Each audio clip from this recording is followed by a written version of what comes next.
ఇదైతే నేను మీకు చేసిన అన్యాయం అనే ఒప్పుకుంటాను.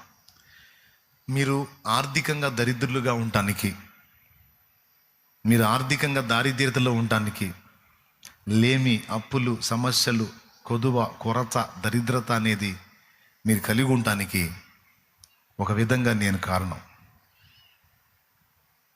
నేనే కారణం. ఎందుకు నేను కారణమో ఒక్క ముక్క చెప్పి ప్రార్థన చేస్తాను. ఎక్కువ మిమ్మల్ని ఇబ్బంది పెట్టను.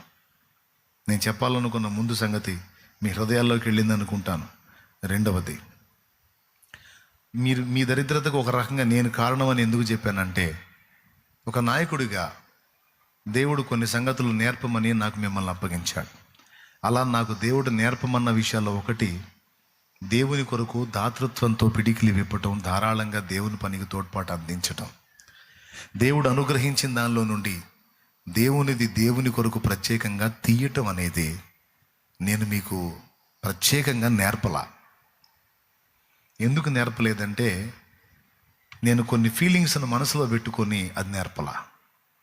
ఏమిటా ఫీలింగ్స్ అంటే, నేను మనీ గురించి మాట్లాడితే ఎదుటోళ్ళు నన్ను ఎక్కడ చులకనగా అనుకుంటారో, ఎక్కడ నన్ను తేలిగ్గా లెక్కేస్తారో, ఎక్కడ మనీ మైండెడ్ అనుకుంటారో అనే ఉద్దేశంతో నేను దేవుని కొరకు ఇవ్వండి, దేవుని కొరకు చెయ్యండి, దేవునిది దేవునికి తీయండి అని ఇతమిద్దంగా మీకు అవగాహన కల్పించలేకపోయాను. అథెంటిక్గా మీ గట్టిగా నేను మాట్లాడలేకపోయాను. దీనివల్ల ఏం జరిగిందో తెలుసా? మీలో చాలామంది దేవునిది దేవునికి తీయటం అనేది అలవాటు చేసుకోవాలా. నీకు 100 రూపాయలు దేవుడు ఇచ్చాడు అనుకో, 100 రూపాయల్లో 90 రూపాయలు నీది, 10 రూపాయలు దేవుడు తన కొరకు కేటాయించమన్నాడు.